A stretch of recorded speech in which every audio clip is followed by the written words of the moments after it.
উত্তাল সমুদ্র আর টেকসই বাঁধের অভাবে আজ হুমকির মুখে কুয়াকাটা। দক্ষিণ বঙ্গোপসাগরের কলঘেঁষা এই পর্যটন কেন্দ্রটি যেন একেবারেই অস্তিত্ব সংকটে। কুয়াকাটা প্রতিনিধি শাকিল আল মামুনের পাঠানো ভিডিও তথ্যে দেখুন বিস্তারিত। উত্তাল সমুদ্র আর টেকসই বাঁধের অভাবে অস্তিত্ব সংকটে পড়েছে দক্ষিণের কুয়াকাটা।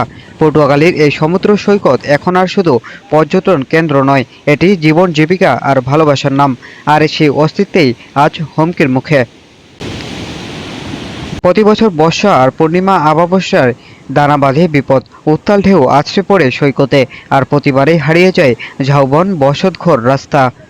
গঙ্গামতি থেকে খোয়াঘাট, লেবুর বাগান থেকে সৈকতের প্রবেশপথ, সব এলাকাতেই আজ ভাঙনের কবলে। কুয়াকাটা জাতীয় উদ্যান, জীববৈচিত্র্য এবং আশেপাশের বনভূমিও এখন ঝুঁকিতে।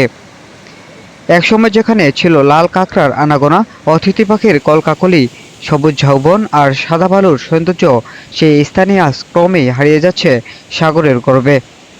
স্থানীয়দের অভিযোগ, বছরের পর বছর ধরে চলছে আশ্বাস, জিও ব্যাগের কথা বলা হলেও বাস্তবায়ন হয়নি। কিছু জায়গায় বালুর বস্তা ফেলা হলেও তা টেকে না বেশিক্ষণ। ক্ষতির শিকার কুয়াকাটার পর্যটন ব্যবসাও।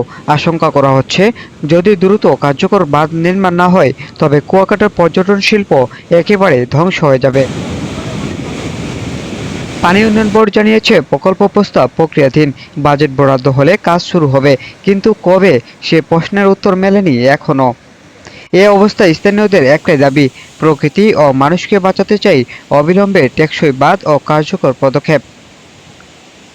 না হলে কুয়াকাটা থেকে যাবে শুধুই স্মৃতিতে আর ছবিতে।